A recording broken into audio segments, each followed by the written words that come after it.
I'm absolutely delighted to present my experience. And thank you, Debuda. Thank you, all of you. I hope that we can have a nice interactive session. And I'm going to share my screen first, I think. Uh, so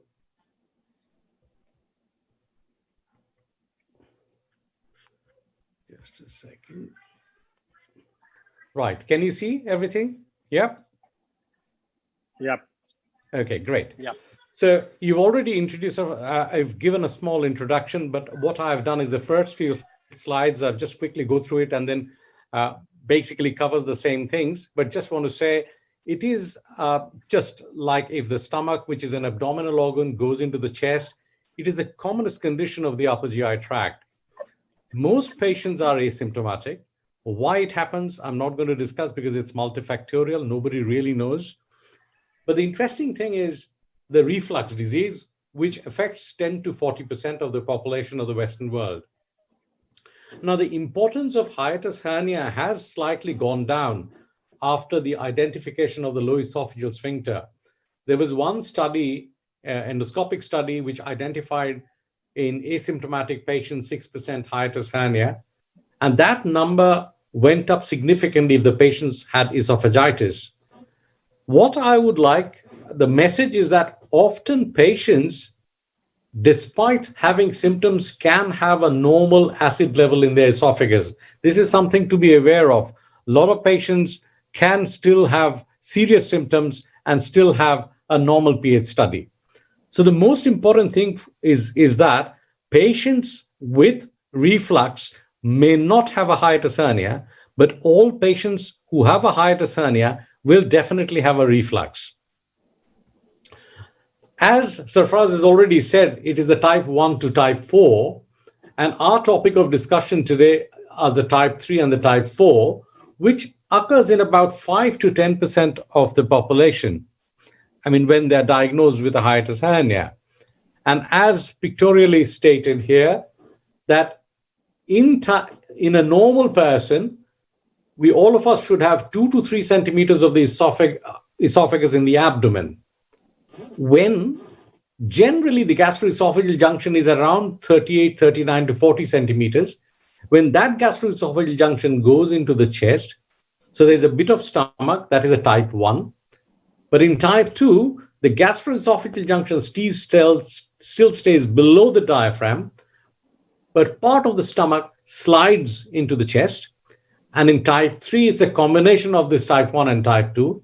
And in type 4, when other organs also, like the colon, pancreas, small bowel, they slip into the chest. This is an endoscopic view from the top of a patient who has a giant hiatus hernia. In this picture, as we can clearly see, the hiatus and the lot of the stomach that has slipped into the chest. This is a view from the top. And this is a view from the bottom, where we can see the esophageal hiatus. It is weak, it is wide open, and we can also see the difference of color between the esophagus, where the squamous columnar junction can be seen in this picture. So again, this is a case of a giant hiatus hernia following a J maneuver.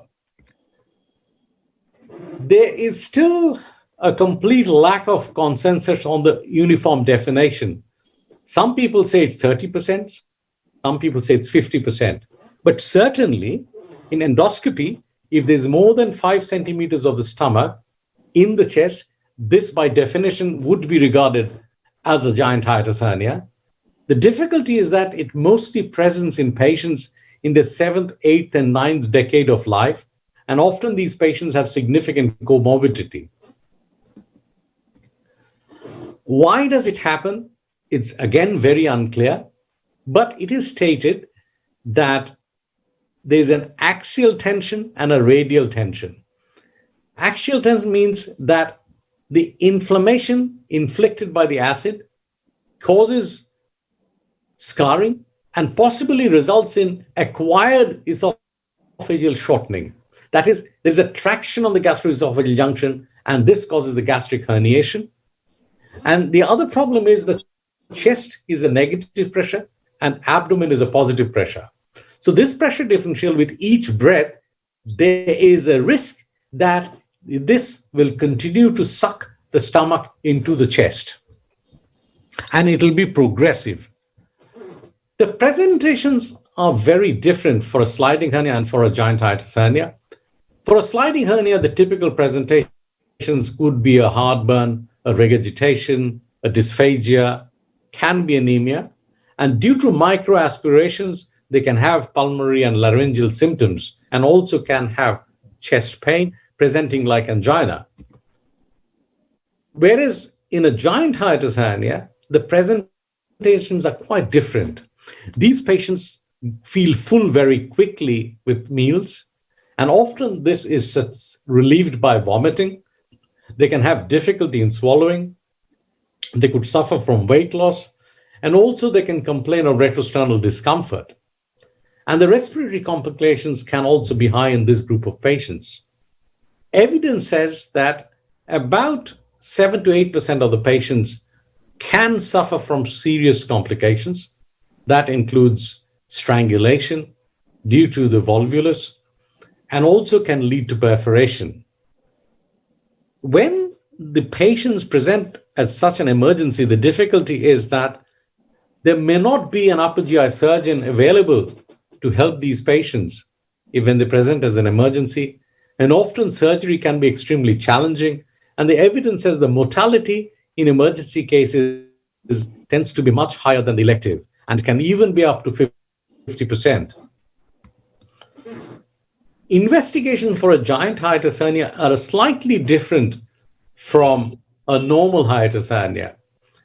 In a normal hiatus hernia, the endoscopy, the barium study, and the pH manometry are extremely useful. Especially, evidence says that is pH manometry are not that much of benefit, especially in a patient of giant hiatus hernia. Rather, the CT scan is an essential investigative tool because it is important to know the anatomy, its relation with the chest structures before embarking on a surgical intervention.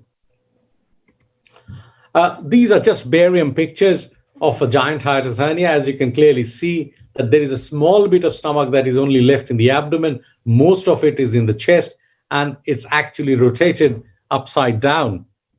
Again, a similar picture, as you can see, almost the entire stomach is lying horizontal in the chest. Similar picture, and I've just, again, these are extreme cases. These are intrathoracic stomach cases. And then again, the CT gives a very good delineation of the anatomy of the crus, of the hiatus, and its relation to the stomach. So this helps in the surgical planning. Now, what has happened over the years that the laparoscopic surgery became, say, since 1990s, we've started to do the laparoscopic surgery. And in the initial period, there was fear and apprehension among the surgeons to provide surgical intervention for these patients because the morbidity and the mortality was high. But as we have gained experience over the years, now 50% of the anti-reflux work involves surgery for giant hiatus hernia. However, it is important that the surgeons have significant experience in foregut surgery and also experience in laparoscopic surgery. And that has shown that the morbidity is reduced, the pain is reduced, recovery is quicker, and probably we can provide good symptomatic relief for at least 80 to 90% of patients.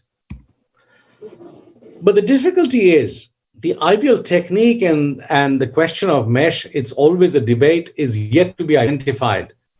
What should be the approach? Should we use the mesh? What about the esophageal lengthening? Should we at all do it? And should we do a routine fundoplication? So, but the principles of surgery in these cases are that the sac has to be completely dissected and excised. Evidence has shown if this is not done, risk of recurrence are high. As regards mediastinal dissection, it has to be extensive, and this will allow to achieve intra-abdominal esophagus. Now, should we reinforce the hiatus or should we simply suture the hiatus? Again, there is a lot of debate. Again, there is a lot of challenges, a lot of surgeons. There is still the no 100% outcome that we've decided on this management. And should we do a fundoplication or should we do a simple gastropexy? But ideally, patients, as I've said, they are in the sixth, seventh, eighth, and ninth decade, and they have other comorbidities. Ideally, after surgery, that we manage these patients in the intensive care unit initially. This, I'm just trying to show you a picture that this is my experience, and I believe simple cruroplasty is not an answer. The reason being that often the crust is a poor quality muscle. It is thin, attenuated in these patients, and especially if we are not careful with our dissection, it will cut through the crust and it will result in a high recurrence. And that is also what the evidence says, that the recurrence can be even high, up to 42%.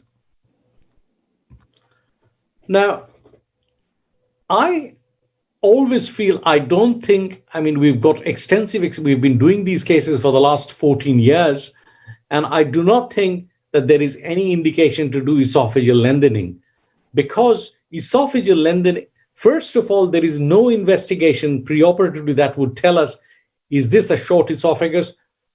We'll never be able to identify that. What is most important is a complete sac dissection, an extensive mediastinal dissection that will allow us to achieve at least 2 to 3 centimeters of the esophagus in the abdomen. Because any esophageal lengthening significantly increases the morbidity and even mortality. So in my view, this is best avoided. And as I've already stated, that the crust is not a good quality muscles, and I would prefer to reinforce the crust with mesh in patients who've presented with a giant hiatus hernia. We all use synthetic mesh for various procedures. We know that. But my advice again is to avoid using a synthetic mesh in giant hiatus hernia, because there is enough literature, there is evidence that it can lead to serious life-threatening complications. There is risk of erosion, risk of dysphagia that cannot be sorted with dilatation, risk of perforation, and even stricture formation. And patients could end up having an unnecessary procedure, which could be an Ivor Lewis-like type esophagectomy. I've always used biological meshes, and what I would like to, the message is that it can never be a zero recurrence. There will always be some recurrence. But the question is it a symptomatic recurrence or is it a radiological recurrence? So that is what is important. If we are able to provide good outcome to the patients, even if they have a radiological recurrence, it is not of that significance. And hence, my support is for biological meshes, and I have generally used porcine dermis and bovine pericardium. I'm not going to go into the details of the different type of meshes. I'm just going to highlight that there was a questionnaire that was completed in the SAGES in 2010, and the support was to reinforce the hiatus with mesh, any defect more than equal to 5 centimeters. And the preference was for a biological mesh, and also so that it allows a tension-free repair.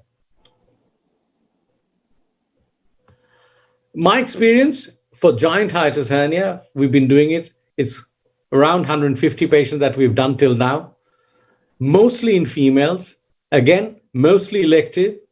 And as you can see, the median operating time is 3 hours, and it has quickest have been 2 hours, and the worst have been, as you can see, it's a type 4 hiatus hernia, but in a patient who had spleen, who had pancreas, large bowel and small bowel in the chest.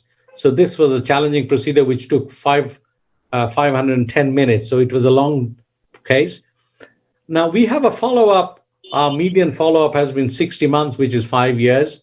And symptomatic recurrence we've identified in 8% of our cases.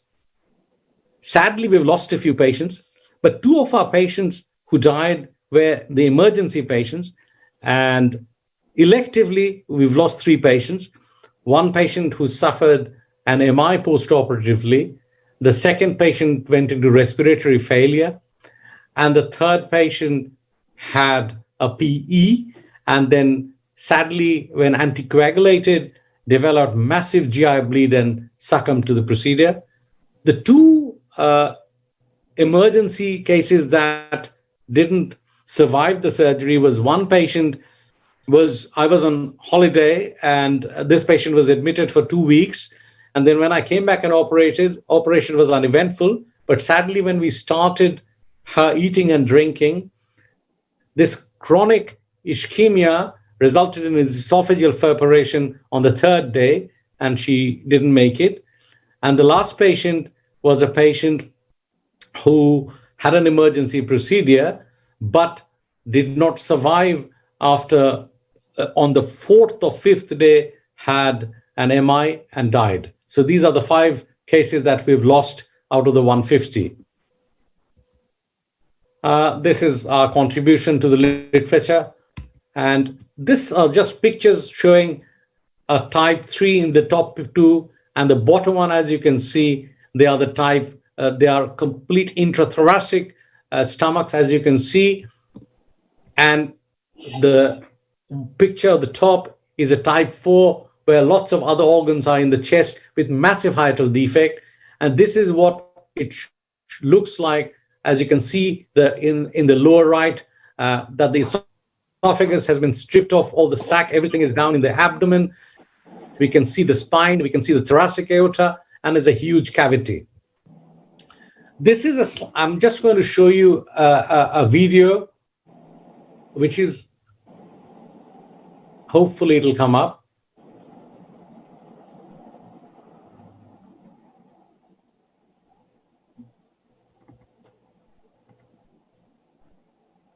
Okay.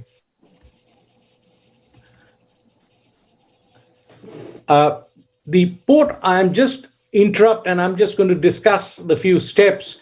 It's a standard position for the ports. I do 10, 10, 5 and 5 and Nathanson to retract the liver.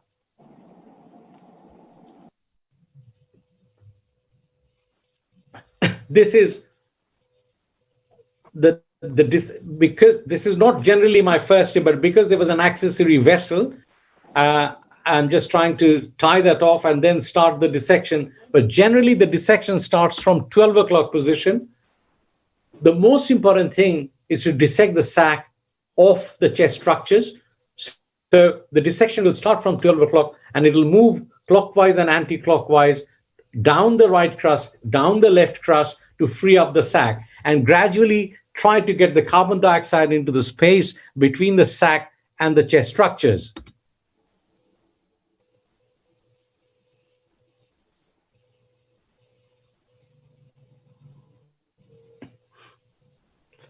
I normally use the harmonic to do the dissection. And as you can see here, the most important thing is to do a bloodless surgery and to be in the right plane. And the aim is to get the carbon dioxide into the space between the sac and the chest structures.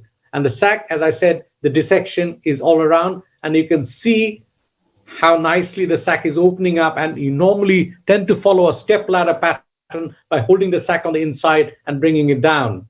Once the sac is dissected on either side, the next step that I follow, which is different from a normal anti-reflux surgery, is to divide the short gastrics on the left side, because the short gastric also gets thickened and dilated in patients of giant hiatus hernia, because it will be very difficult to tunnel the esophagus unless this space is created.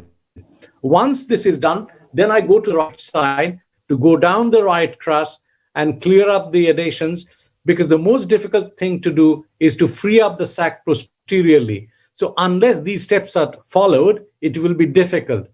The other important thing is not to touch the stomach at all, because in trying to pull the stomach down, there'll be no benefit. It will revert straight back into the chest and which will obscure the view.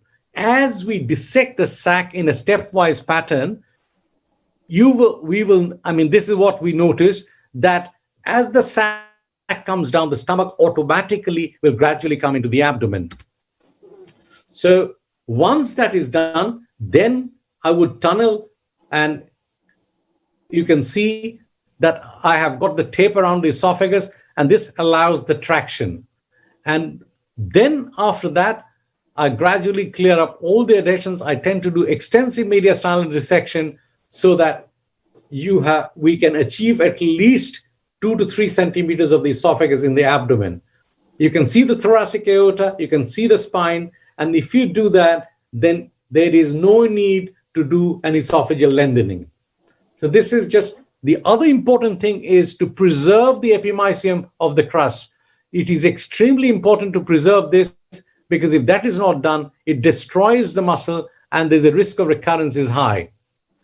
So I also routinely excise the sac, and I normally put a bird bag if there is too much of it. But as you can see in the dissection here, that we've got good length of esophagus in the abdomen, and we've got the entire stomach in the abdomen. And then my first step is to start repairing the crust with Ethibond. That is what I generally tend to use, 975.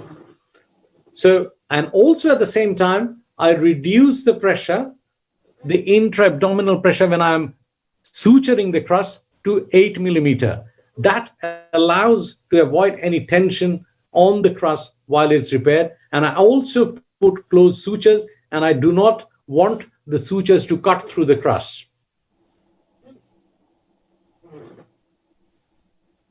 So I have seen in my experience that patients often with a giant hiatus hernia often end up having at least 7 sutures to the crust. That is what our minimum has been, between 5 and 14 sutures, and the median is 7.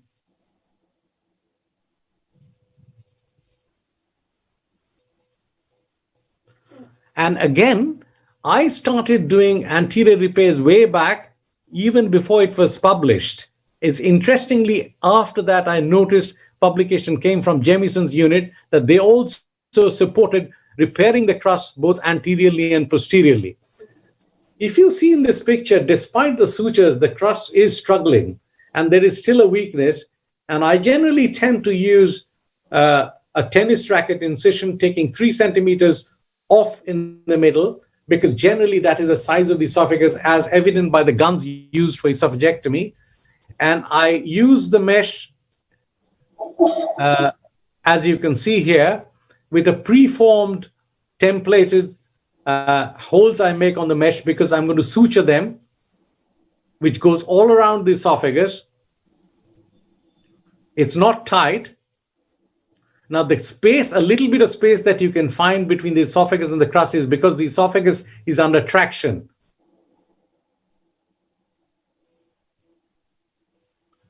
So there are, normally you require 5 sutures to fix the mesh to the crust. So 1 at the bottom, 1 on the right, 1 at the top, and 2 on the left.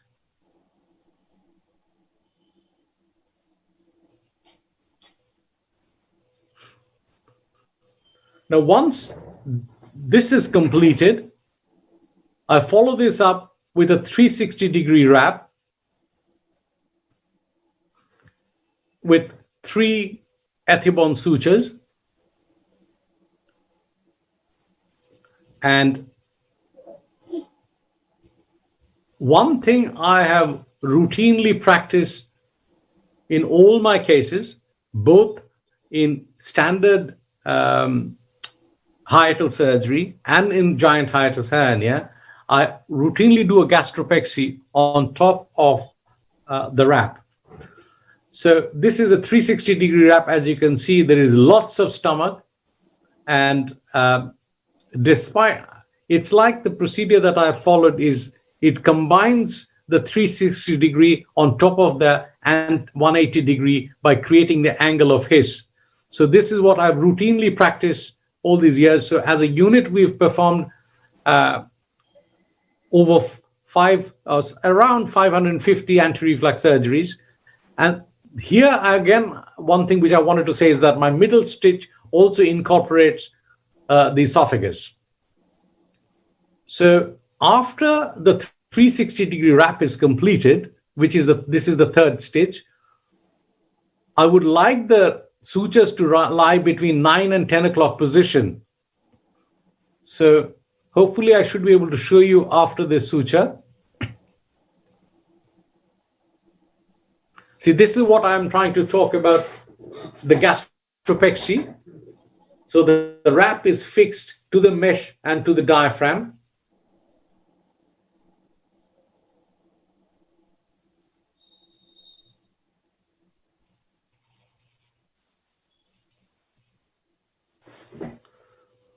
And normally it is between 3 to 4 stitches that is required for this gastropexy.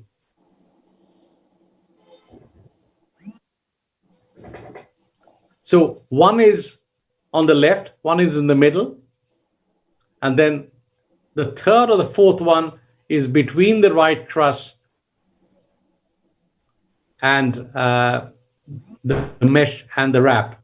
So this is the middle stitch.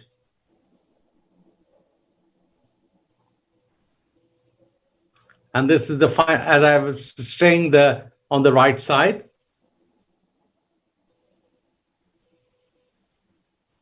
I try to take quite a bit of the crust because just to give it strength.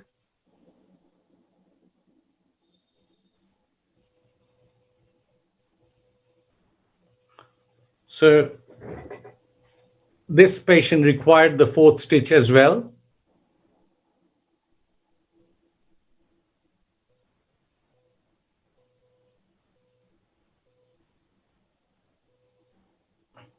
So the lie, as you can see, I was saying it should it lies between 9 and 10 o'clock position.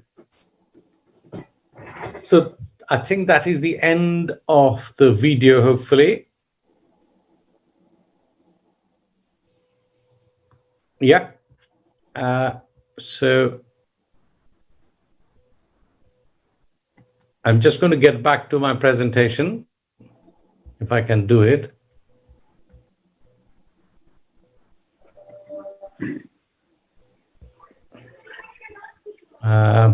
Why am I not being able to exit? It normally should move. Yeah. It's not moving. Minimize and then exit. Yeah.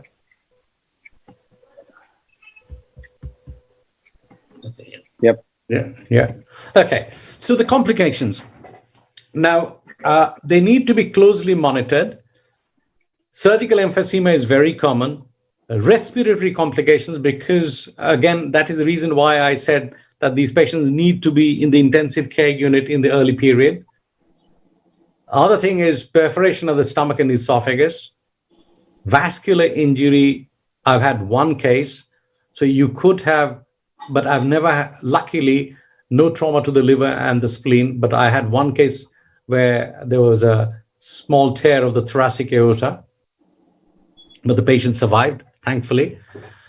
And I've had immediate paraesophageal hernia in the acute phase. That has happened in 2 patients, had to take the patient back and operate within 48 hours. It can be extremely challenging and they need to be watched like a hawk. The other thing which I want to say is do not rely on the CT scan. If the patient is not doing well in the immediate postoperative period, take them back to theaters rather than relying on any investigations. Normally, in my experience, patients will bounce back immediately after surgery. But if they're not behaving that way, not wasting time, taking the patient back to theaters and putting the scope back will give a better outcome. Luckily, I have not lost any of those patients. And this can be at 12 o'clock midnight or whatever. It is your patient. So that is the best. I feel my advice is not to waste time. Late complications are often patients who have a giant hiatus hernia for years, the vagal dysfunction happens. So despite recreating the anatomy, clearing everything, often patients can suffer from motility disorders. And they could end up having gastric stasis and can have these problems. So got to be aware of that. And it is important to discuss this with the patients that they could suffer even some dysphagia postoperatively. Despite not having any anatomical obstruction, it is not having any mechanical obstruction, but it is a functional one. And recurrence, I've already stated. I'll discuss a little bit about the recurrence later. Evidence says that, as I said, that the radiological recurrence are very high. It can be even 25, 30%, but symptomatic recurrence can be around 10%. And that is the aim of this surgery. There is no way we can have a zero recurrence. Although if synthetic meshes are used, the recurrence is less than 10%, but as I've already discussed, the complications can be life-threatening. I rather prefer to use a biological one, and if the patients have a recurrence, they can live with it, but not have a complication that can have a far-reaching effect on the patient. In my experience, again, it is not necessary to do a routine barium study, but I still just want to tell you and show you, according to Olslager's unit, a recurrence, stomach going less than 2 centimeters is not regarded as a recurrence. When it's more than 2 centimeters, that is regarded as a recurrence. So the first picture shows that everything is under the diaphragm. In the second one, it shows less than 2 centimeters, which is not regarded as a recurrence, whereas in the third one, it is more than 2 centimeters.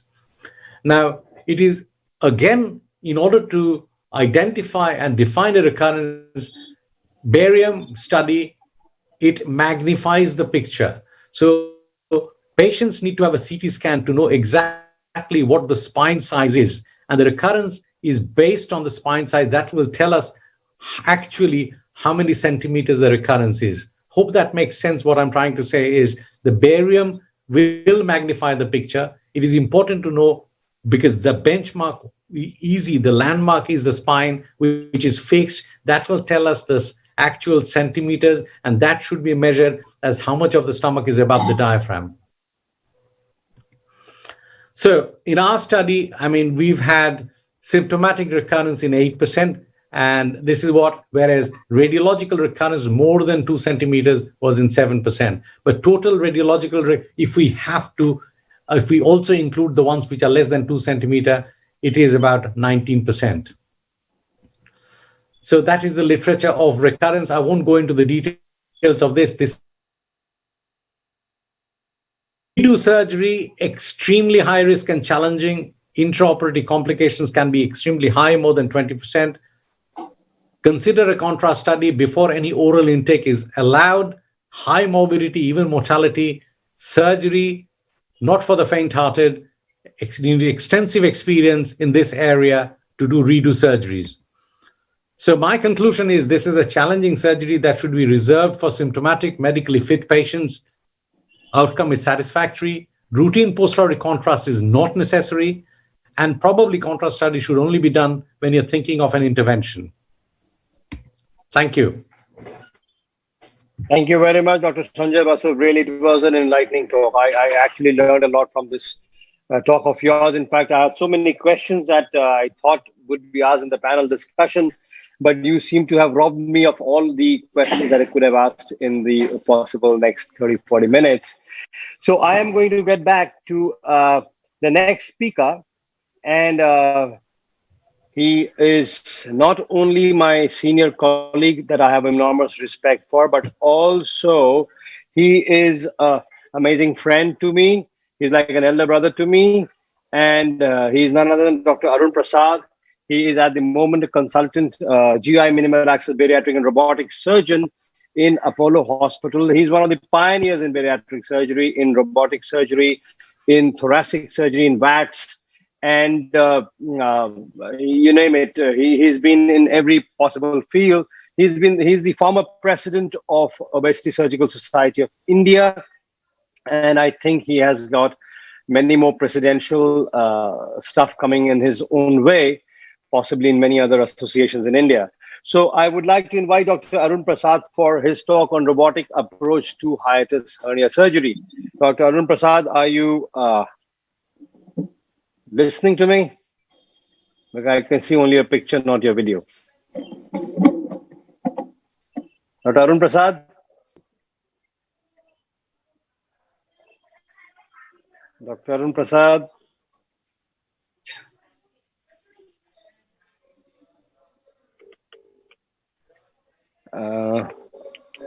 So I don't know, Dr. Dipkumar da, what do we do? Are we losing his signal or I'm calling him on his phone. It's not responding, so I don't know. I've just texted him, see if he responds. Okay. Meanwhile, Yeah, can we just take a few questions? Can we take a few questions? Yes, yeah, do. Okay. So, if there are questions by any of the delegates, I think it's easy to question Dr. Sanjay Basu now. Are there questions right now? I can't see them on the chat box. Can you see them? No. Okay. So let's move on. Oh, Dr. Arun Prasad is back. Yes. Hi. So Hi. I think he I had just went to gone get a to. drink. Yeah, I get it. I get it. I'm sure you're not taking the Russian vaccine. It's evident. So off to you. I'm going to let you finish your presentation and then take up a few questions on the panel. All right. So I'm Okay, stopping my great. share. So I've already introduced you. In case you did not hear me, one of the qualification is that you are a great friend to me and like an elder brother. Great. Apart from that, everybody knows everything about you. No, I heard the last part of that. Thank you very much, Sarfraz. And let me move on to my share of the screen. I hope you can see the screen. Yes. So that was a real nice overview we just heard from Dr. Basu. And actually hearing Dr. Basu, it reminds me that in 1993, the first fundoplication that was done in Britain in Hull, I was there. And I forget the name of the surgeon. And after that, when we went back to my hospital in Charing Cross and we attempted it there, we took, I think, over 6 hours, but we finally managed to do that. So things have changed a lot since then. And oops, that's my screen gone. Okay. So without wasting more time, I'll move on to my presentation on hiatus hernia. And I was asked to stick to robotic. So laparoscopic surgery, it's good for, I would say, laparoscopic cholecystectomy. But when it comes to advanced cases, we have problems like you need an active assistant. You need good camera control, and sometimes, if you have only one assistant, he's holding the camera with one hand and one of the instruments with one hand, it could be a problem. And the other limitation is the two-dimensional vision, non-intuitive movements, and finally, restriction in the angles. So things like, fundoplication, where you have to actually go behind the esophagus, come out from the other side through the window. The angles can be a little restrictive when we are doing the surgery. So when we compare robotic versus laparoscopic, we have the advantage of a 3D vision, motion scaling, wrist articulation, fluid movement, which is there, which we'll just see in my video. It has a tremor filter, remote sensing technology is there. Ergonomically, it is more intuitive. There is a 25 times magnification. And finally, for training purposes, teleproctoring is possible with robotic surgery. So this is a video, and as Sarfraz defined it, I'm glad this case falls into his definition of more than 30%. And you can see that the stomach is completely inside. We have pulled it out. The sac is still visible. Just like Dr. Basu mentioned about opening up of the short gastric, what I do is I open up the short gastric right in the beginning.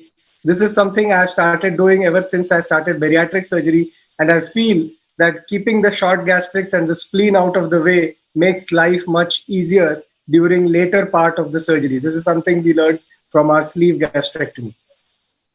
Then after freeing that, we would go ahead and remove the sac, very similar to what Dr. Basu mentioned in a step ladder pattern.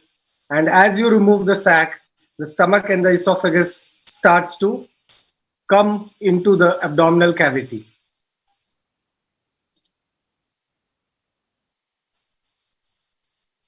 So I generally start from the left. After the short gastric, we just keep proceeding. On the way, you would see the left crura, and then you have to move up into the chest. Sometimes you might end up making some holes in the pleura.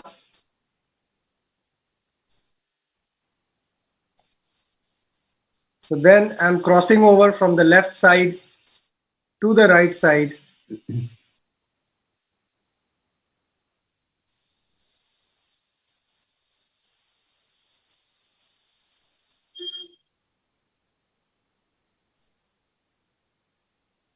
Now we are moving to the other side. What you can appreciate is a non-shaky camera. And when the fourth arm goes to one position to retract, it stays there. It does not move. The tip of the telescope is hot, so you almost never have any fogging, and you very rarely would need to take the telescope out to clean it. Hence, the concentration of the surgeon is maintained. In laparoscopy, one of very annoying thing is if you have to take out the telescope and you know put it in water and go back, then you need to refocus, and it's like a break, 2 minutes break during T20, where the players lose their concentration. So here we would continue from the left side to the right side. And people have their preferences. You can go from right to left or left to right. And this is what I meant by the articulating fingers of the robot, where it goes inside, turns around, very much like a gold finger, which we used to use during gastric band days. So we would make a nice good window here. Good window is the hallmark of any laparoscopic minimal access or robotic surgery. So a good window needs to be made, following which the floppy fundus is passed on, and that is taken out from the other side. This should be nice and loose, and when you leave it, it should not slide back. And you could sometimes do the shoe shine maneuver to ensure that this is happening. So now that's the stomach that has been pulled across.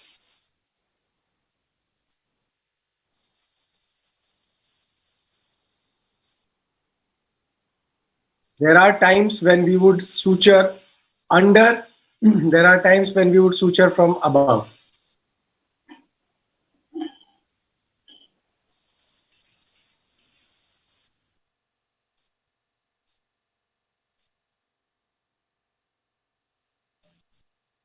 Now, this is one part actually that has been made very easy by robotics.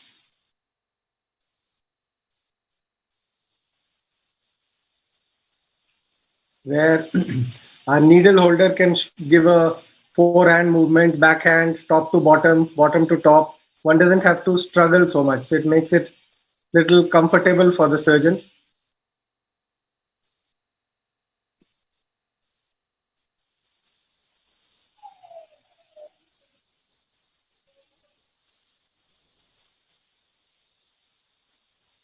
If the suture starts to slip and the knot starts to open, that means it is under too much tension. So if it is going to be tension free, I would not consider putting a mesh, and it's very rare that we put a mesh.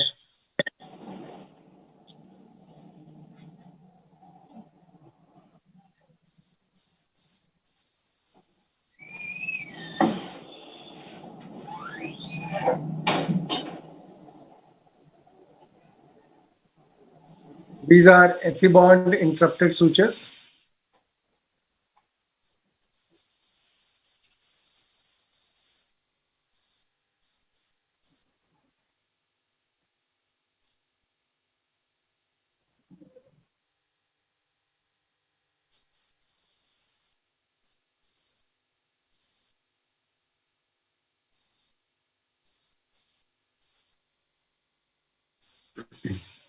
If this was under tension, I would have considered putting a mesh there. We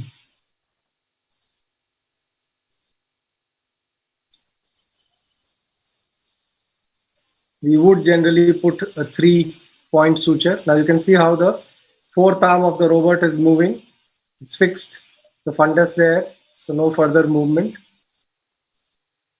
The first suture I would take from the stomach, then superficially across the esophagus.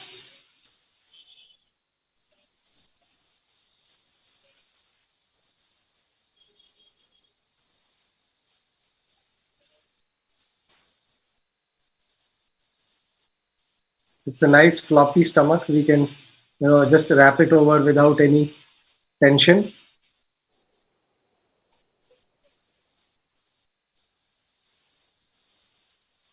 And we put a second suture.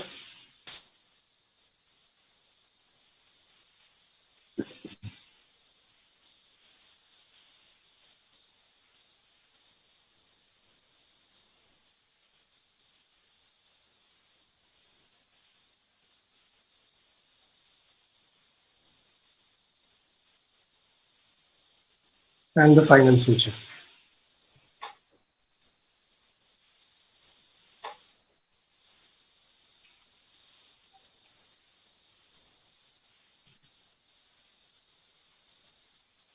So we've done a small study where we had two groups of a laparoscopic group and a robotic group, and we compared the technical difficulty scores between the two. As it was the same surgeon doing, there was not much of a bias. I did both the arms of the trial. So we compared the dissection step, window formation, wrap, crural suturing, and the fundus suturing. So there we found that in the difficulty level, the robotics was better scored in all the steps.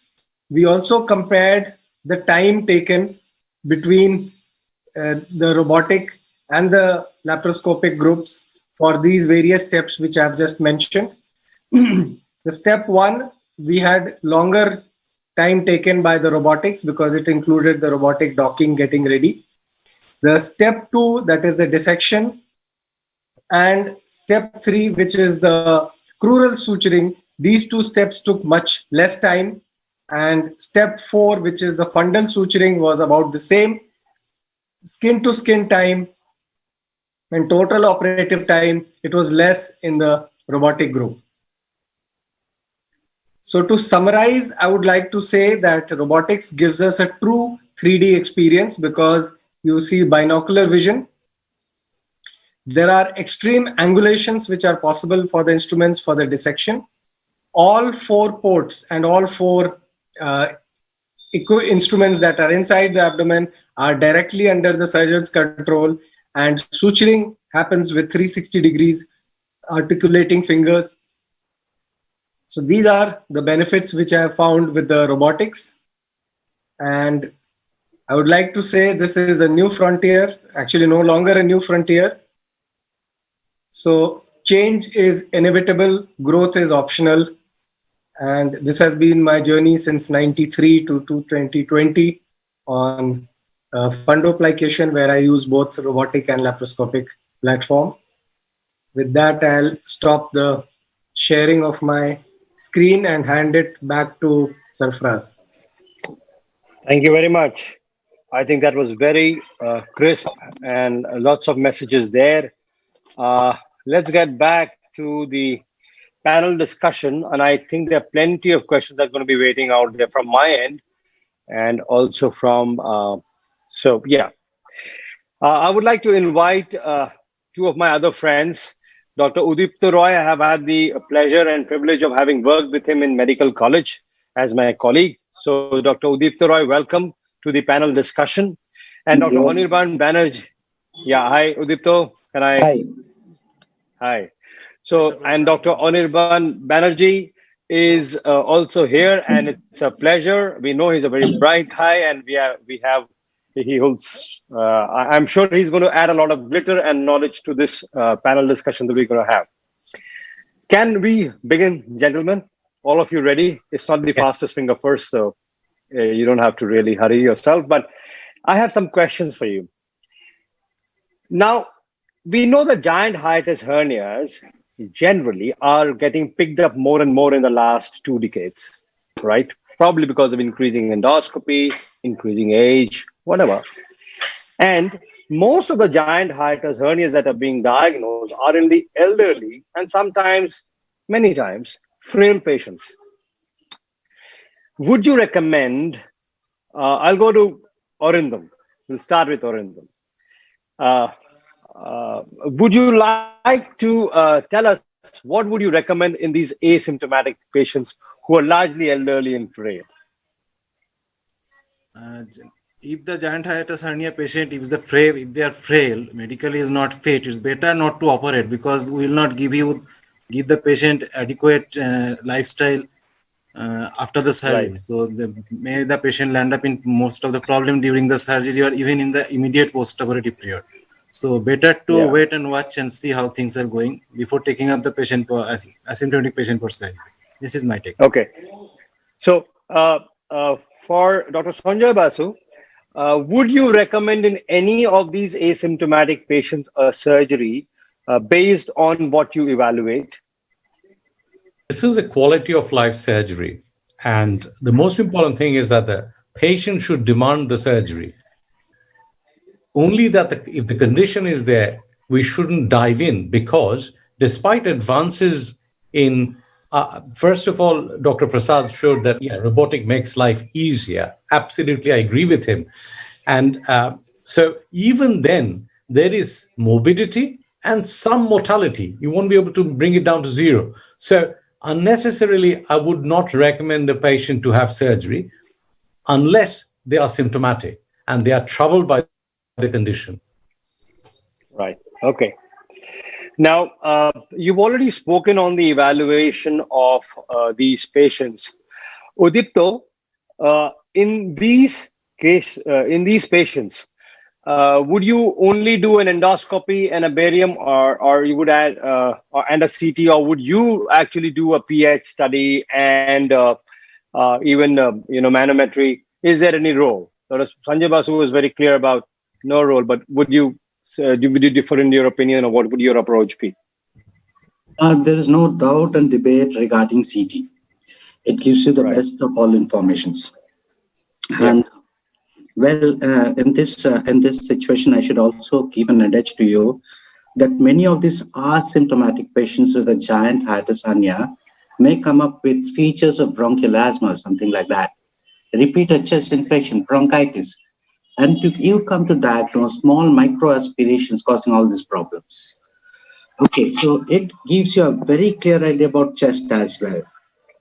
Regarding this pH studies, so there's no standardization regarding what should be the cutoff. So that is a big issue regarding whether this pH should be persistently below 4 or something like that. And there's so many studies advocating so many other results. So there's lack of standardization regarding pH studies. Regarding endoscopy, yes, of course, yes. There's a big yes. With any upper GI procedure, I would like to have an endoscopy done to have an evaluation from inside. There's no doubt about that. Okay. And All right. a barium, when you call for barium, well, there was some importance of barium. There's no doubt about that when it came to situations like impending gastric volvulus. But CT has largely replaced the requirements of barium to a large extent. Yeah. So this is my Yep. take. All right. So yeah. So reiterating again, no need to do a manometry. Just one paper which came up talking about manometry in these cases. It was still a weak argument, but that's it. But most of them, of course, none of us follow that. Let's go into the brass tacks. Let's go into the surgery. We are surgeons. We saw Nissen fundoplication being there, but I'm not going to let everybody easily get away with that answer. There are surgeons who do toupee. So I will go to Dr. Arun Prasad and ask him, why not a toupee? This is a patient who's come with dysphagia. And Nissen versus toupee, probably Nissen is going to give you a little higher incidence of dysphagia. I'm just playing the devil's advocate. I won't tell you what I believe in, But Dr. Arun Prasad, why not a toupee? I think a floppy, good Nissen fundoplication will not give you a higher incidence of dysphagia. If your window, which I was mentioning, if you have a nice big window, if you have released the short gastric arteries, there is no tension, it's nicely lying, I think a fundoplication, Nissen floppy should give less dysphagia than any of the other procedures. Dr. Sanjay Basu is smiling. I didn't want to go to him, but I'll go to him. Tell me, why not a toupee? With Dr. Prasad, I don't use a bougie. I have not, as I said, we've done over 550, including if you do a nice floppy wrap, it is the best. That's what my opinion is. And I would do that. So Anirban and Udipto, anybody would like to differ? If it's the same, then we'll carry on. No, you can carry on. No, okay, perfect. Now, mesh. So many people have been looking at this area and still no consensus. 2010 SAGES meeting, and after 10 years, where are we? Still no consensus. I'll just go quickly. I know Dr. Sanjay Basu already made a point. Anirban, where would you use a mesh in your practice? If it's a giant hiatus hernia and if there is tension in the suture line, then I will prefer to push the mesh. But I just want to know about Dr. Sanjay Basu's take, whether there is any relaxation incision is required instead of mesh, and where Dr. Sanjay Basu, put it. Would you like to give relaxation incisions? Yeah. And where to What I put would it? say is, if you remember my talk, I said I reduce the pressure to 8 millimeters when I suture the crust. The very important thing is to preserve the epimysium of the crust. A lot of people strip it off completely. That's a disaster. You need to preserve that. I believe a few patients, because we were having debate and we were struggling to get the biological mesh, this is anecdotal. A few giant hiatus, I just simply sutured it. It was beautiful after the operation, but believe me, these are about less than 5. All of them recurred in less than 6 months. Because the number is small, I can't prove it because all our other numbers are large. But all these 5 patients recurred within 6 months, they had the symptoms. And this is the reason why at 8 millimeters, I would suture it. And if it's a giant hiatus, I will reinforce it with a mesh. I will never be able to reduce the recurrence to 0. It's never possible because the diaphragm is an extremely dynamic organ. It moves 20 to 30,000 times a day. There is no way I'll be able to reduce it to 0. But at least, even if the recurrence happens, it will be late and it'll be less. And this patient can still survive with a PPI. Okay, Dr. Sanjay Basu, playing the devil's advocate a little further. People are scared of using prosthesis anywhere near the esophageal hiatus as much as they are when you're using it intraperitoneally nowadays, or they're using it for rectopexies, or, in many situations. You are recommending, of course, a biological mesh. Have you had any problems with a mesh which was non-biological, like a synthetic mesh, if you have used it, or have you heard of any colleague having problems with the mesh? I have never used a synthetic mesh next to the esophagus. I will never use a synthetic mesh next to the esophagus. The reason is, again, it is extremely dynamic.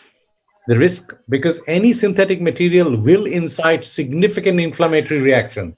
And there's a risk of erosion, perforation, and goes on. Okay. I have seen a complication. Okay. So, Dr. Adrian Park has published at least 2 papers, one on using ligamentum teres and one on using triangular ligament as a reinforcement, which are natural, very cheap, comes in the body itself, very close to the esophageal hiatus. So, Udipto and Anirban, I'll go to Udipto first. Udipto, have you ever tried this, or would you think it's a great idea instead of a mesh? Of course, I'd love to try this, but I haven't yet.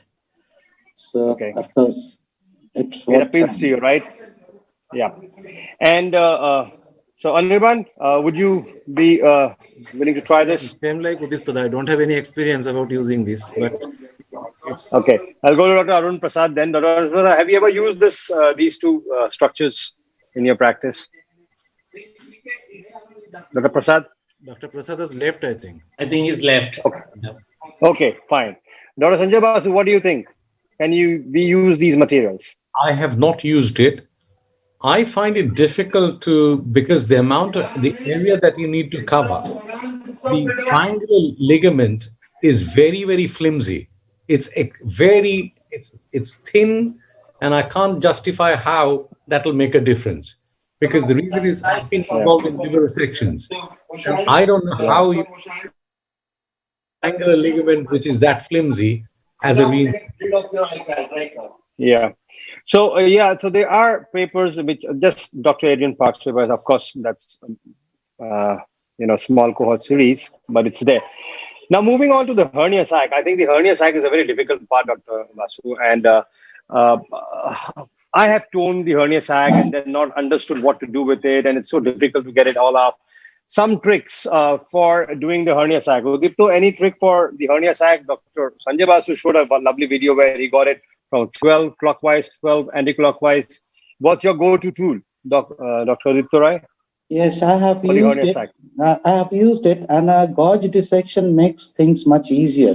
I would like to use a gauge piece as well. That makes things much easier and keeps a very clean field at the same time. Wonderful. Okay. Anirban, any experience with Collis gastroplasty? What do you think? No. Dr. Basu was clear that he's never used it. No, I also never used it. What is gastroplasty? Never used it. Udipto, have you ever used it? We've had a fair bit of an experience. You No, used not it ever? me. Not me. So it looks like many of us have never used it Theoretical, because okay. it's never required. It's just a theoretical importance. And lastly, gastropexy. Udipto, what's your view and take on gastropexy? Do you use those sutures, the ones that Dr. Basu showed? Yes, 3-in-1 sutures to be more specific. Dr. Basu had shown those sutures which incorporate part of the seromuscular layer of the esophagus, almost the full thickness of the stomach, or maybe deep seromuscular bites of the stomach, together with the crust. But you need to take a good volume of the crust with you. And the sutures should not be so tight to strangulate the muscles. Those sutures are fixation sutures. They're meant for retention. Right. So they should be just Okay. tied like that. Okay. So I'll go to Dr. Sanjay Basu. Dr. Sanjay Basu, you've been mentioning it's a very dynamic area, that screws area, the hiatus area. If it is so dynamic, why would I put in so many sutures? They're all going to get torn off with the 300 and odd, activities going around out there. So what's your take on that? If I say, as a devil's advocate, if there is so much of dynamicity and so much of contraction because of swallowing, respiration, these sutures should give away. What's your take? Okay. First is these are holding sutures. So I'm just trying to hold things in place. And that is the reason why I said is that you can never reduce the recurrence to zero because it's that dynamic. You are hooked. The other thing is what I am creating. There are 6 anatomical reasons why we don't get a hiatus hernia and why we don't get a reflux. Okay. One is intra-abdominal esophagus, angle of His, the phrenoesophageal ligament, the rosette folds of the stomach, and the pinchcock action of the right truss of the diaphragm. So we are trying to create, the surgery is trying to recreate the lost anatomy. Does that make sense? So this is exactly what I'm trying to do. What you and I don't have a hiatus hernia, fingers crossed, hopefully not. So, yeah, absolutely. So we have got the 6 anatomical barriers. So I am trying to recreate that anatomy. I can't change the low esophageal sphincter, but I can recreate the anatomy that all of us should have. Does that make sense? Okay. Yeah, I think there could be some objective studies to show that, we had some radio opaque stuff, which could show that these sutures are not giving away in weeks' time, months' time. I think that would be a great study. Just a thought.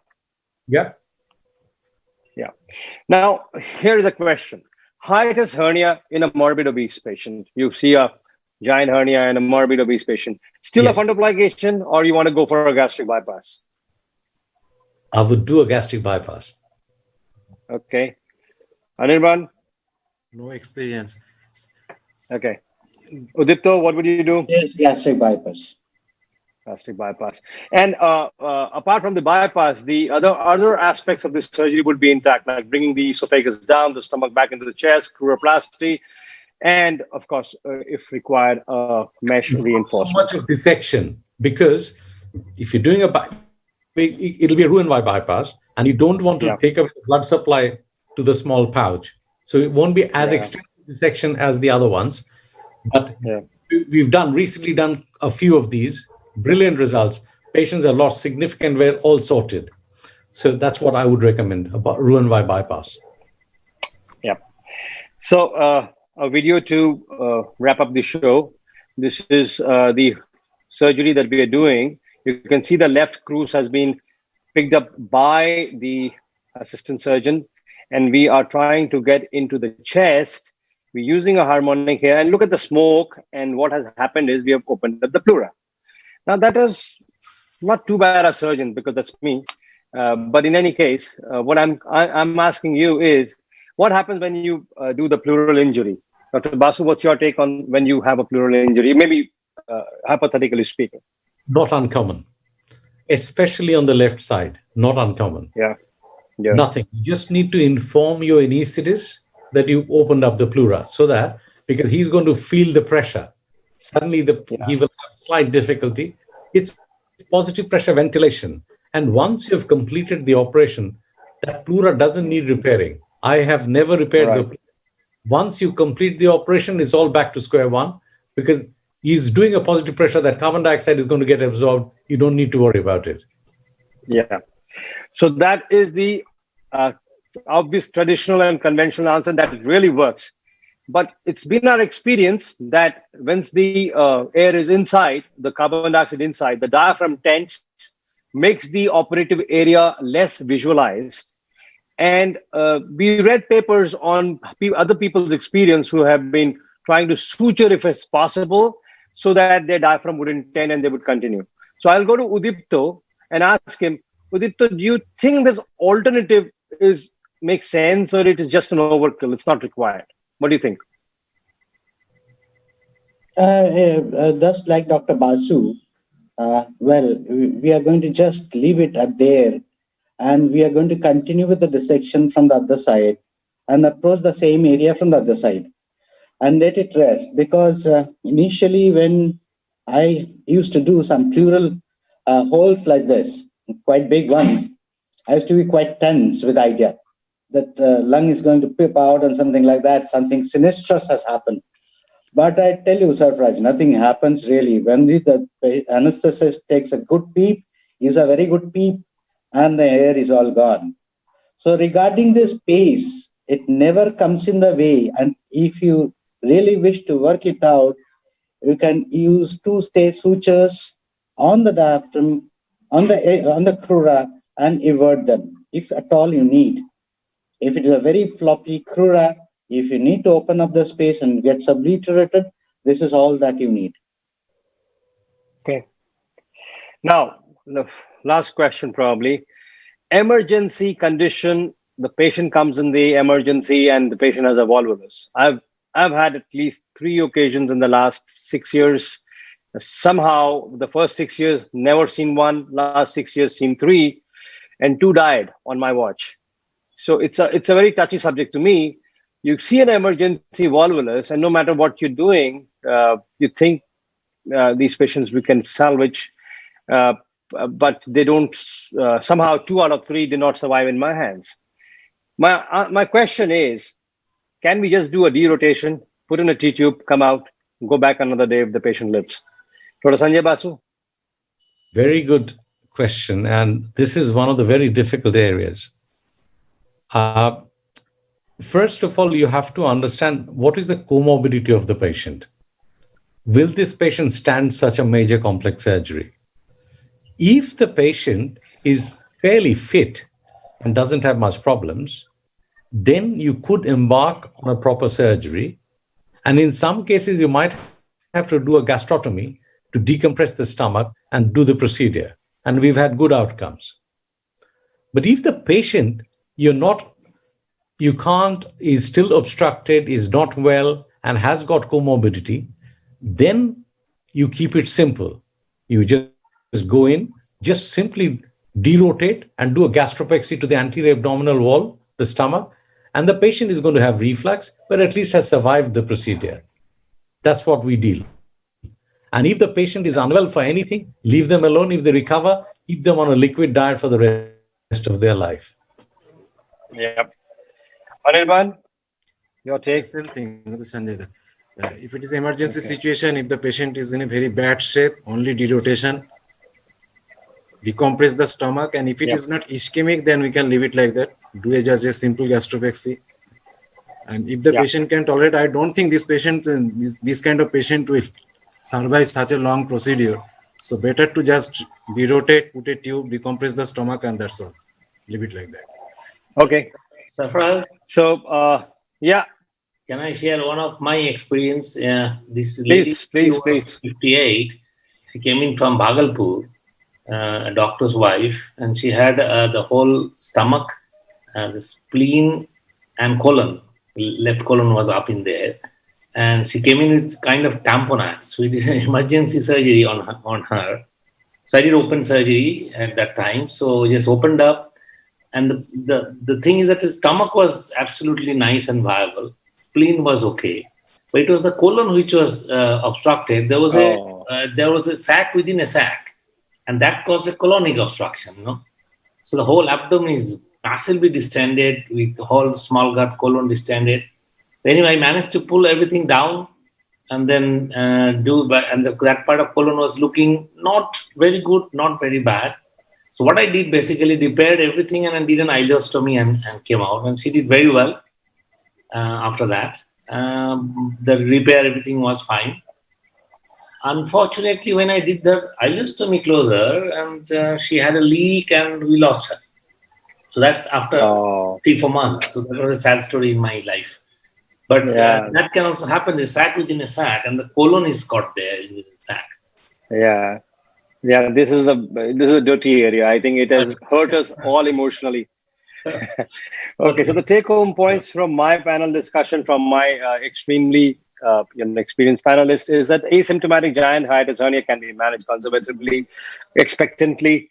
Endoscopy, barium series, and CT are all that is necessary. Diagnose, manometry, and the pH is not required at all. Fundoplication choice is center dependent. Most people will do a Nissen because of the bulk it provides. If you do a floppy, probably there will be no dysphagia. EndoFlip is a new toy in the armamentarium, but it's just a very expensive toy. Probably means nothing at the moment. Mesh and Collis gastroplasties. Collis gastroplasty is sparingly used. Mesh is being increasingly advocated, but sparingly used. So I think the message from Dr. Sanjay Basu's take is that we should be using mesh more and more in our practice. In one series, it was only 1.6% of the, being used. The mesh was being used. So I think there we need to improve ourselves. RAP migration and recurrence may be asymptomatic, so it doesn't need treatment. If it's less than 2 centimeters, it doesn't need treatment. So if it's only symptomatic, more than 2 centimeters, then probably it needs treatment, but it should be left to the really experienced people. And with that, I thank you, my panelists. I thank you, Deb Kumarda, and I give the mic back to Deb Kumarda for his, last and final comments. I think we all had a fantastic evening of videos and discussions, robotic, laparoscopic, everything. But as you know, you need to know your toy first. Robotic, yes, fine, I agree. It's a good stuff, but not all of us can do a robotic surgery. You don't have the privilege to do that, not even in England. So anyway, but this giant hiatus hernia, it's a beautiful topic, and I appreciate all of your time. And thanks from our Gemas body to all of you, especially Sarfaraj, because he's going to attend. Now I'm going to attend. So it's happening. It's all happening downstairs. So I just have to move one floor down to enjoy the celebrations. Yeah. Okay. Thanks very much. Thanks for joining, everybody. Thank you. Thank you, Dipto. Thank you, Nirvan. Enjoy yourself. Dr. Sanjay Basu. Thank you. Thank you, Sanjay. Good night. Thank you.